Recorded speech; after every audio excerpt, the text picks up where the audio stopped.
Here's something that will change how you move through old buildings. And I want you to sit with the discomfort of it before you rationalize it away. In residential structures built across Western Europe and the American Northeast, before approximately 1870, municipal building records document a recurring interior space that does not appear on any floor plan submitted to the city. Not a closet, not a crawl space, a room, sometimes 4 feet across, sometimes 8, always positioned at the geometric convergence of the load-bearing walls. Always constructed from the same dense crystalline limestone used in the primary foundation, and always sealed from the interior with no door, no window, no listed purpose. Architects in Paris called it La Chambre de Résonance. In Philadelphia building permit archives from the 1840s, it appears in handwritten addenda as the still room, and not the preserving kitchen kind, the kind that was designed to be still. Structurally, acoustically, deliberately still. I found this in the municipal archives of 3 separate cities before I mentioned it to anyone. That's not drama. That's just what it takes to be sure you're not pattern matching your way into something that isn't there. But it's there. The room is there, consistently enough across decades and geographies that it cannot be coincidence of design, and consistently absent from official floor plans in a way that cannot be oversight. Look, I know how that sounds. So let me give you the material logic first, because the material logic is what I kept returning to when I wanted to dismiss this. Crystalline limestone, specifically the high-density calcitic variety quarried from regions like the Lutetian Paris Basin, the Lehigh Valley of Pennsylvania, and the Caen deposits in Normandy, has a documented acoustic property that standard brick, timber frame, and later gypsum construction do not replicate. When cut to specific thicknesses and arranged in a closed geometry, it creates what acoustic engineers call a standing wave chamber. This is not mysticism. This is measurable. A standing wave, meaning the frequency folds back on itself inside the room, amplifying instead of dispersing, turning the walls into an active instrument rather than a passive barrier. The 2016 study from the Aristotle University of Thessaloniki, measuring sinuwave behavior in pre-industrial limestone enclosures, documented amplification of low-frequency resonance between 100 and 150 hertz, the range that corresponds to the lower registers of the human voice, and notably to the fundamental tone of cast bronze bells. And here's what the blueprint actually shows when you cross-reference the room's position with the surrounding structure. It was not hidden. It was integrated. The load-bearing walls that converge at its position are thicker than load-bearing function requires, sometimes by 4 to 6 inches of additional limestone mass. That isn't structural redundancy. That is acoustic architecture. Someone designed these buildings to contain a space that would behave differently from every other space in the building. And then, at some point in the latter half of the 19th century, they stopped. Not slowly, not gradually, as architectural fashions tend to shift.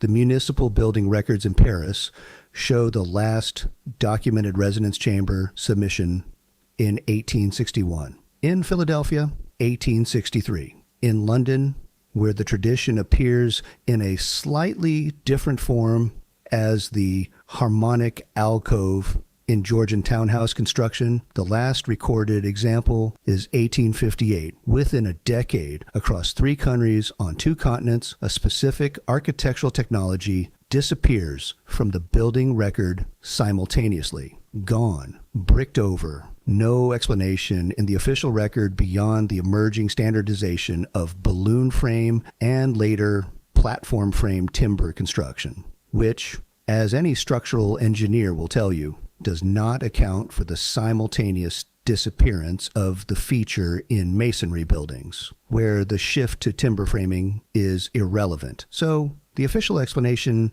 doesn't explain it. What the timeline does correspond to, and I sat with this for weeks before I said it out loud, is the beginning of a specific documented campaign to standardize acoustic pitch across the Western industrialized world. In 1859, the French government passed the diapason normal, a law establishing A at 435 hertz as the mandatory tuning standard for all French musical instruments, concert halls, and critically, public acoustic spaces. This was not a neutral technical decision. It was the conclusion of a decade-long legislative argument between French instrument manufacturers, German concert hall architects, and the acoustic engineering tradition that had, until that decade, remained largely outside government jurisdiction. The law passed, and within 2 years, construction records in Paris stop, including the resonance chamber. That may be a coincidence. I'm not claiming it isn't. But I'm also not the only researcher who noticed the timeline. The part that I keep coming back to is this. If the chamber was simply obsolete, if it was an architectural quirk that newer construction methods made unnecessary, then why does it vanish from masonry construction at the same moment it vanishes from everything else? Masonry construction continued. The limestone was still available. The foundry knowledge for precision cut resonance chambers existed and was being actively practiced. Something else made them stop. If you're still here and you haven't started mentally cataloging every old closet you've ever stood in that felt slightly wrong, that felt quieter than it should have been, or that had walls 2 inches thicker than the hallway, hit subscribe, because we go much deeper into lost architectural history every week. Because we're not done with the chambers. We haven't gotten to the bells yet. And the bells are where this stops being about architecture and starts being about something considerably harder to replace. What was destroyed is the part that the official histories summarize in a single sentence. And I think that's deliberate, not conspiracy, just the way institutional history handles things. It doesn't have a clean framework for. You write one sentence, you move on. And 40 years later, nobody goes back to measure what the sentence left out. Here is what the sentence leaves out. Between 1929 and 1933, the Soviet government issued a series of administrative decrees ordering the systematic collection and smelting of cast bronze bells from Orthodox churches, monasteries, and civic bell towers across the USSR. The official justification was industrialization, bronze for machinery, for infrastructure, for the material demands of a modernizing state. That part is documented and not disputed. What is less frequently cited is the scale. Estimates drawn from foundry intake records and regional ecclesiastical inventories compiled by Russian historian Nikolai Malitsky before his arrest in 1937 placed the number of destroyed bells at approximately 600,000 in the first 2 years alone. By 1933, the total across the Soviet territories reaches, depending on the archive you consult, somewhere between 800,000 and 1.2 million individual cast bells, 1 million bells, each one tuned by a hereditary foundry family whose acoustic knowledge was not written down because it didn't need to be written down. It was demonstrated, corrected, passed forward in the doing of it. Each one calibrated through centuries of incremental refinement to a specific fundamental frequency that corresponded to the resonance characteristics of the tower it hung in, the stone it was mounted to, the landscape radius it was designed to reach. Gone. Bricked over, except instead of brick, they used a furnace. And here's the thing. This was not an isolated event. It rhymes structurally with what was happening in Western Europe 30 years earlier. And the rhyme is what keeps pulling me back to the legislative record.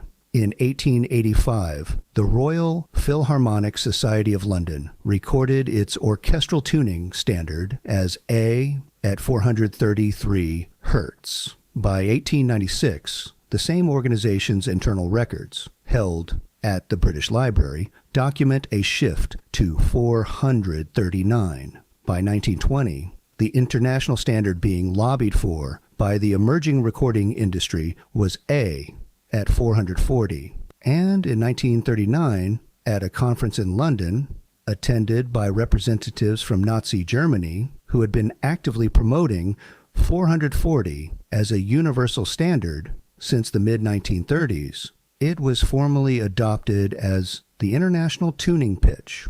The ISO ratified it in 1955, and that was that. Now, I want to be precise here, because this territory attracts a particular kind of overclaiming that I am not interested in. The 432 Hertz wellness community has built an entire cottage industry on the idea that 440 is a weapon and 432 is healing, and almost none of that framing is grounded in acoustic science or architectural history. What I'm describing is different. What I'm describing is the documented physical consequence of standardizing away from the tuning systems that the resonance chambers were built to interact with.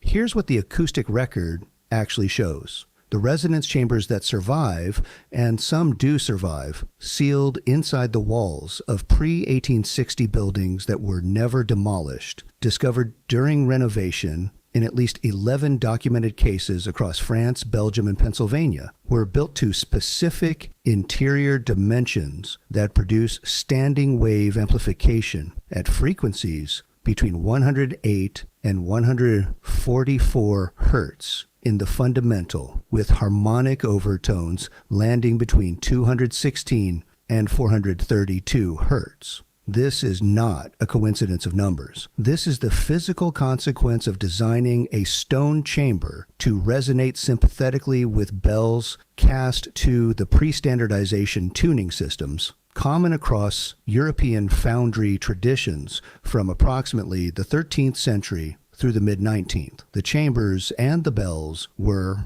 in the most literal material sense, built for each other. They were two parts of a single acoustic infrastructure, one fixed in stone, one suspended in bronze. And when you removed one, the other became structurally purposeless, which is perhaps why they stopped building them. The part that I keep coming back to, the detail that I find genuinely difficult to sit with, is the foundry records, not the destruction records, the construction records, because what the pre-industrial bell foundry archives document, in the cases where they survive, is a level of acoustic precision that the official history of the period does not give those craftsmen credit for.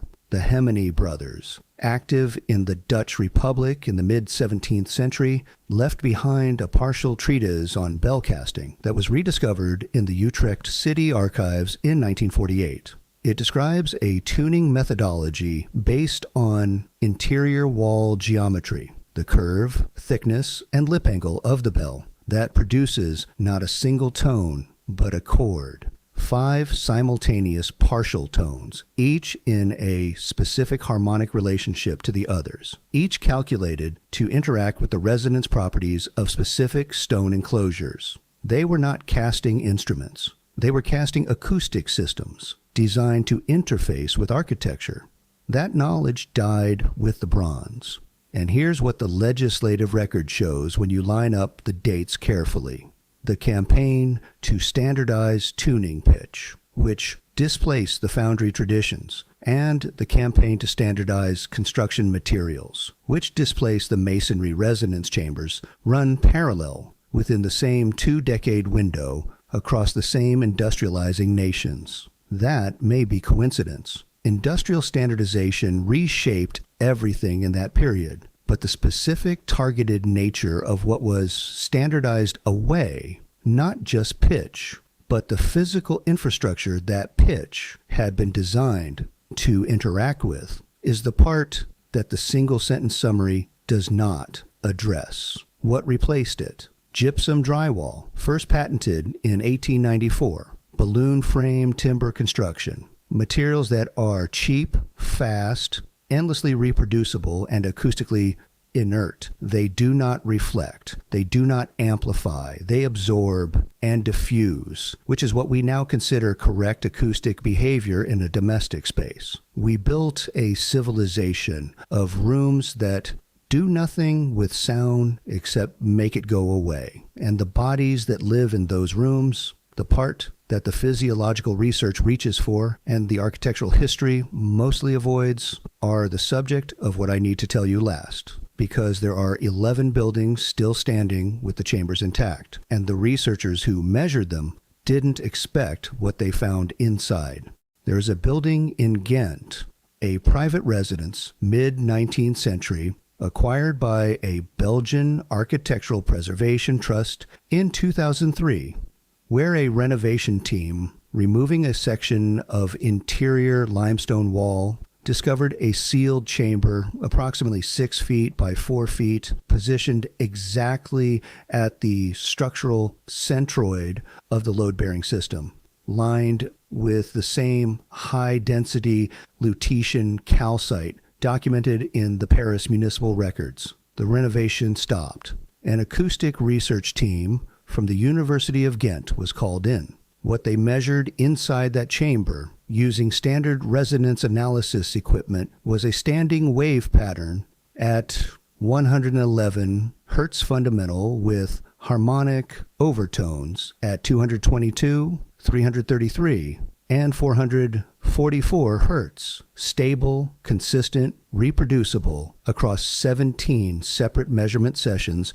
conducted over 4 months. The lead researchers' published notes describe the experience of standing inside the chamber during active resonance testing as physiologically difficult to remain neutral about. That is an academic's way of saying something happened to them in there that they did not have a framework for. The walls were vibrating at a frequency the body registers before the ear does, below the threshold of conscious hearing, above the threshold of physical sensation. The chest cavity resonates at approximately 52 hertz. The skull at approximately 8,000. But the soft tissue of the abdomen, the fluid-filled spaces of the inner ear, the connective tissue of the thorax, these respond to the 100 to 150 hertz range in ways that are documented in occupational health literature,